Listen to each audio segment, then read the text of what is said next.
कबीराची कीर्तन कबीराची कीर्तन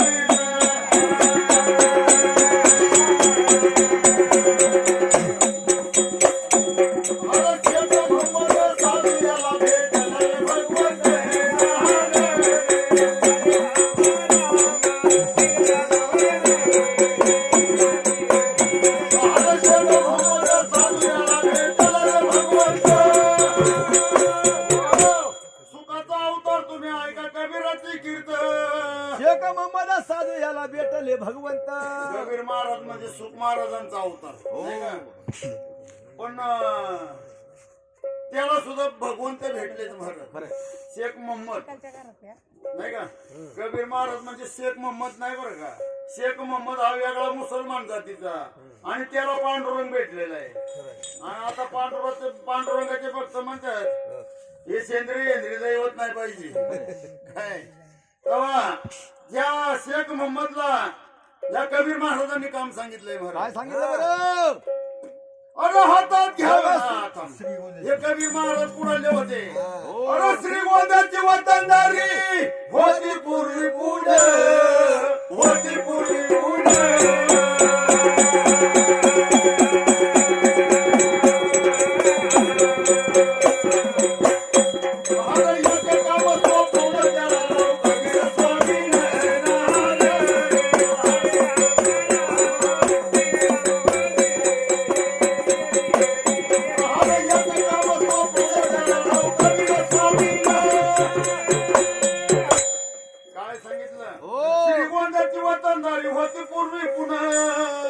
काम सोपवलं त्याला कबीर स्वामीनं. कबीर महाराजांनी या शेख मोहम्मदला काम सांगितलं.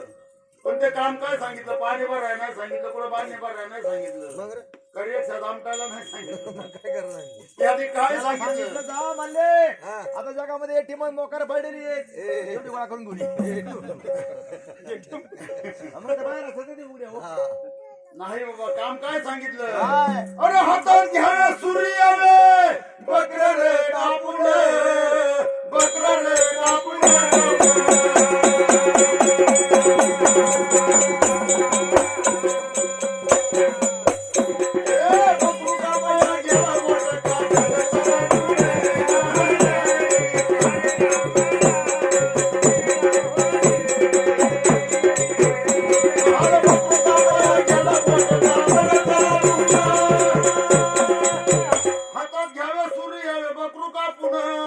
बकरे कापायला गेला बोट कापलं चरारून. बकरू कापायला गेला आणि चरारून बोट कापलं आणि मग त्याला पश्चाताप झाला. म्हणलं माझ्या बोटाची जर ही अवस्था आहे तर त्या बकराचं काय होत असेल म्हणलं. म्हणून त्याने काय केलं? अरे राम राम म्हणून हातची सुरी दिली त्याने टाकून दिली त्याने टाकून.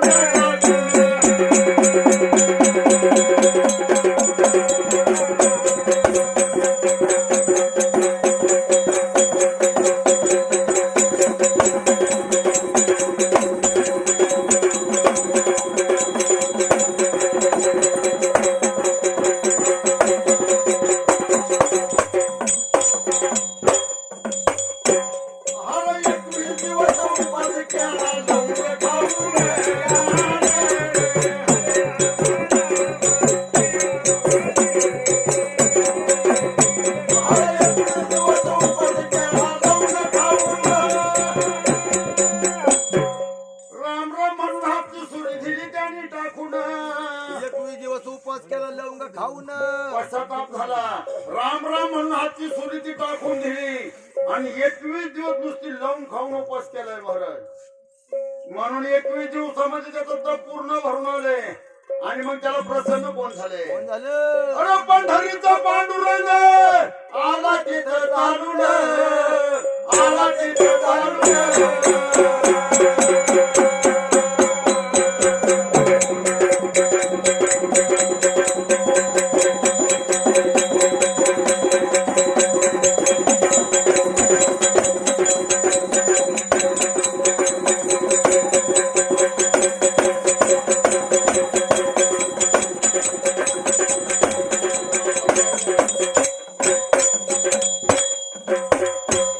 हळदीनं खोदलं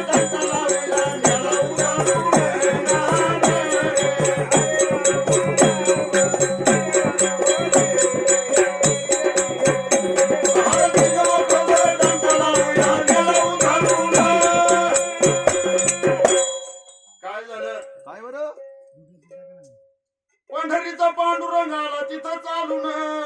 3 वखत डंका लाविला नेला उधारून. बघा मुस्लिम जातीचा माणूस पण पांडुरंगाने त्याला उधरून नेले महाराज. देवाला सगळे भक्त सारखे आहेत बरं का. तो मुस्लिम जातीचा असो कुठल्याही जातीचा असो काय. पण आता मानवामध्ये लय आदत लय मोठा भेद चाललेला आहे. उच्च नीच जातीचा नाही का. पण देवाजवळ काही नाही महाराज. कबीर होते देवाचे भक्त ऐका सावतीत आसुर पुरुषाचा भाव एक हो रामा.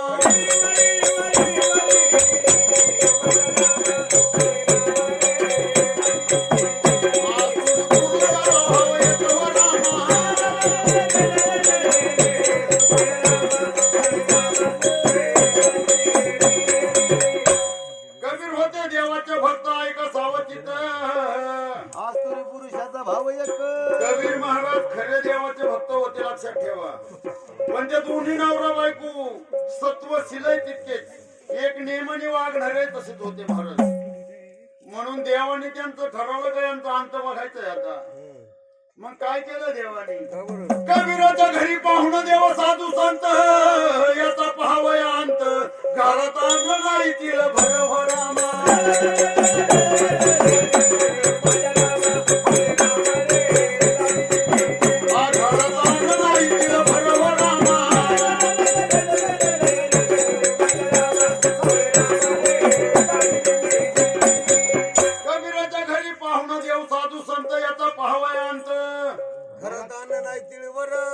याचा अंत पाहण्यासाठी देवांनी संतांचं रूप घेतलं आणि कबीर महाराजांच्या घरी आले.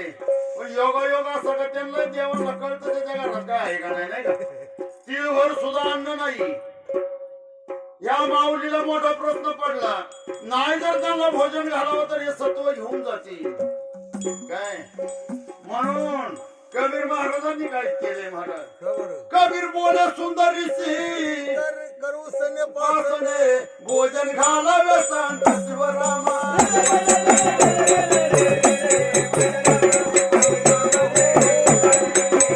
भोजन घालावे संत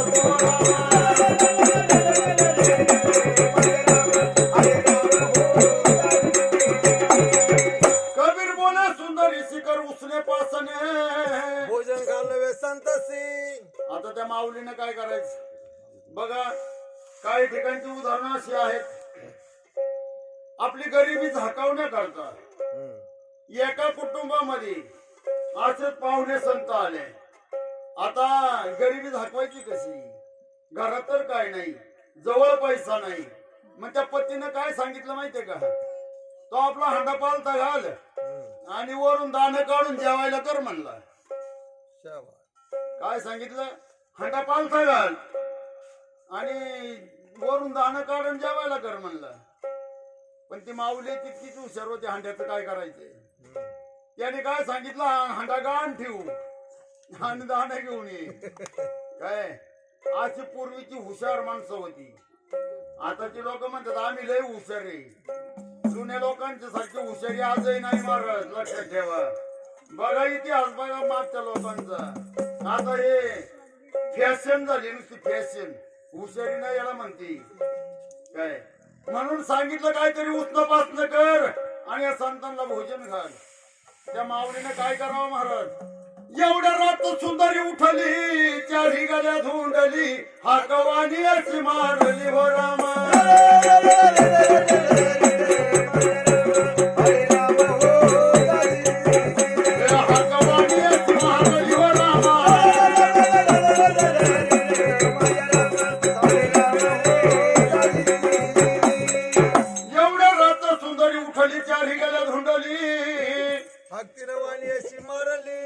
बघा गरीबाचं वाली जगामध्ये कोण नाही बरं का. वरून मंत्र्यापासून तर खालच्या वर्गापर्यंत बघा पैशावाल्याचं काम करतोय. गरीबाचा कोणी विचार केलाय का काय. आज मोदी साहेब अनुदान देतो शेतकऱ्यांना देतो. पण आज जवळजवळ 50% माणसं बिगर शेतीवाली आहेत. बरोबर आहे का नाही. त्यांच्या सातबारा आहे का काही काय. तेव्हा गरीबाचा वाली जगात कोण नाही. म्हणून 4 गाड्या धुंडली पण हिची गरज गरिबीमुळे केली नाही. म्हणून तिने जाऊन वाण्याला हाक मारली. वाण्याचा कंदील लावून हिसाब चालला होता. त्या काळात लाईटी नव्हत्या. हाक मारल्या वाण्याने दरवाजा उघडला. दरवाजा उघडल्यावरती वाणी दादा मला काहीतरी शिदा द्या. त्या वाण्याने डोळं भरून माऊलीकडे पाहिलं. कारण पैशावाल्यांचं कामच ते असते. पैसा माणसाजवळ जास्त झाला का नियत बिघडल्याशिवाय राहत नाही. माणसाने श्रीमंतीची अपेक्षाच करू नका. देवाकडे पोटापुरतं मागा. आणि श्रीमंती जर देवाने दिली तर नियत बिघडली म्हणून समजायचंय काय. म्हणून वाईट नजरेनं त्या माऊलीकडे पाहिलं आणि सांगितलं त्या माऊलीला, आठवा तू पलुनी सीता देतो मी तुझशी संग कर घडी बरा म्हशी हो रामा.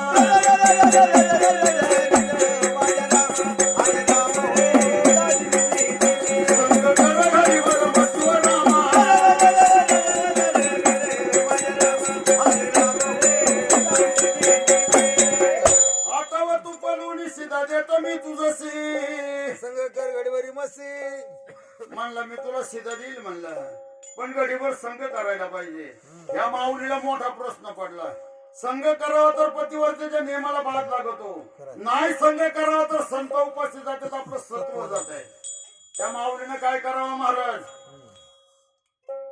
विचार केला. पतिवर्तेच्या नियमाला बाद लागला तरी चालेल, पण सत्व जाता कामाचं नाही काय. म्हणून सांगितलं वाणी दादा मला तुम्ही सीधा द्या. मी संतांना भोजन घालील आणि तुमची मनकामना पूर्ण करण्याकरता परत येईल. चालेल म्हणला. दिलाय सीधा. आठवा तू पलुनी सीधा घेऊन पाजराचा सुंदरी चाले रस्त्यात कबीर वाट पायदार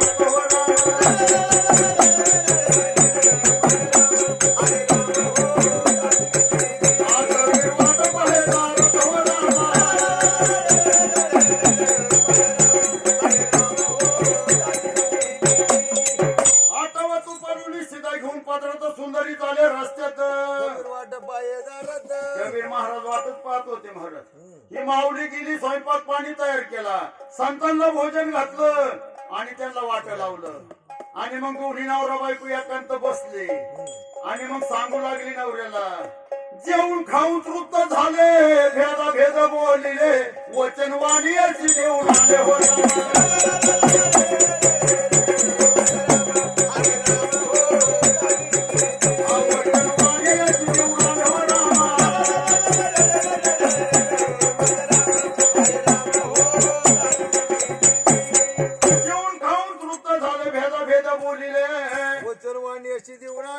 आता सांगन का एखादी माऊली नवऱ्याला की मी एखाद्याला वचन देऊन आले म्हणून.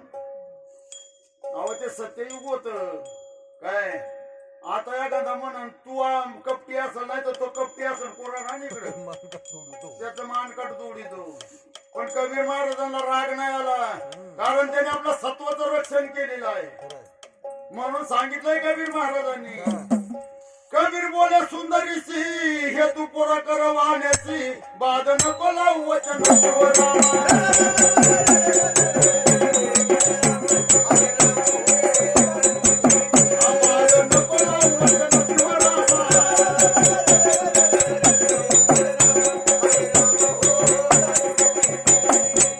कबीर बोले सुंदरीशी हे तू पुरा कर वाण्याची बाद नको लावू म्हणलं वचनाशी. कबीर महाराजांचा हुकूम मिळालाय महाराज काय. एवढं सांगायचंय. शेवट त्याचा कसा आहे महाराज, सत्य वागल्यावरती माणसाची सुटका कशी होती त्याच्याकरता हे सांगायचंय. माणूस काय करतो, जो जो संकटामध्ये जाईल ना ते खोटं नाटं बोलून पचवायचा प्रयत्न करतो. आणि जितकं खोटं बोलू तितकं तो फासात अडकल्याशिवाय राहत नाही. पण ह्या माऊलीनं सत्य सोडलं नाही महाराज. म्हणून शेवट काय झालं, आता म्हणली नवऱ्याचा हुकूम मिळाला पण मागाचा टाइम वेगळा आणि आताचा टाइम वेगळा. कसा पाऊस आला चिखल झाला कशी जाऊ रस्त्यानी पायी भर केल्या चिखलाची भरा.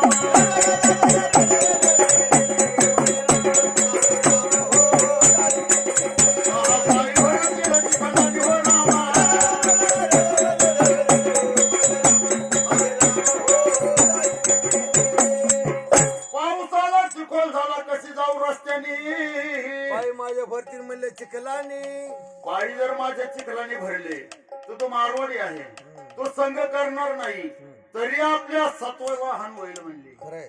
म्हणजे वचनाला हान होईल नाही का, कारण वचन दिलं होतं ना. बरोबर. एवढी वचनाला जागणारी माणसं होती. तर 84 चक्रातून सांगितलं वचनाचं नाही का, काय ते? माणूस किती वचन पाळितो काय. म्हणून ह्या कबीर महाराजांनी काय केलं, का? उचलून घेतली खांद्यावरी, सोडली दुकानी नेऊनी, आला मागच्या पावली परत हो रामा.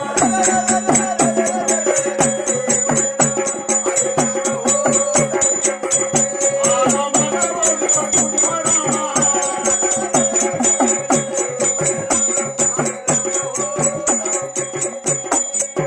उचलून घेतली खांद्यावरी, सोडली दुकानी नेऊनी, आला मागल्या पावली परतून. कारण तिथं जर थांबावं तर असंग करणार नाही. बाहेर नेऊन सोडली जोत्यावर आणि पाठीमाग परतून आलेत कबीर महाराज. या माऊलीने हात मारली वाण्याला, वाणी दादा मी तुमचा हेतू पुरा करायला आले, दरवाजा उघडा. वाण्याने दरवाजा उघडला, बाहेर पाहत होता पाऊस चालला. मला इथे पाय भरले असतील म्हणलं. म्हणून त्यांनी काय सांगितलं, झाडी भरून घ्यावे पाणी, जावे मागच्या दारी चालूनी, पायी टाकावे तर धुवून वडामा.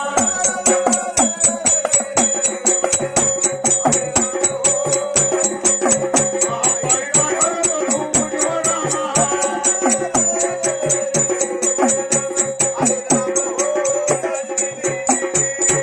झाडी भरून घ्यावे पाणी, जावे मागच्या दारी चालूनी, पाय टाकावे तर दोन्ही. म्हणला पाय भरले असतील, पाणी घेऊन मागच्या दारी जाऊन पाय धुवून टाक. त्यावेळेला ह्या माऊलीनं उत्तर दिलंय महाराज, का बरं? कबीर होते आमचे धनी, सोडले मला आणूनी, पायी नाही भरले चिखलानी हो रामा.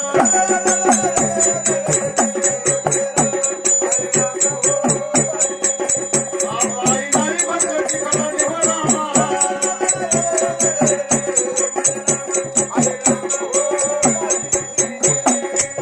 कबीर होते आमचे धनी, सोडले मला आणूनी, पाय माझे नाही भरले चिखलानी.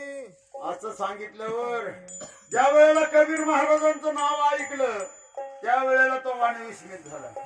अरे बाप म्हणला, तुम्ही कबीराच्या राधिका का म्हणला काय. कबीर तर खरे देवाचे भक्त आहेत म्हणला, त्यांनी जर शाप दिला तर असं जाळून राख करतील म्हणला माझी. सुटका कशी होती बघा काय. आपण जे करतो ना, मुंग के पाव में घुंगरू बजाता ते आला पर सुनत, तर बॉम्बा मारायची काही गरज नाही नाही का. पण आपल्या बॉम्बा मारून काम चालत काय. तेव्हा ही असं माणसानी सत्य वागल्यावर सुटका होती. तेव्हा त्या वाण्याने काय केलं मग, काय बरं? साडी चोळी घेतली बाईशी, लागे तिच्या चरणाशी, राग नका धरू पुत्र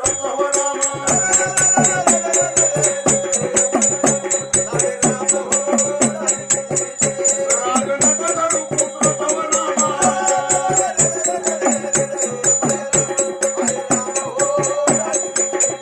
राजा थंडे देवा थंडेना, राजा थंडेना, राया हो राया.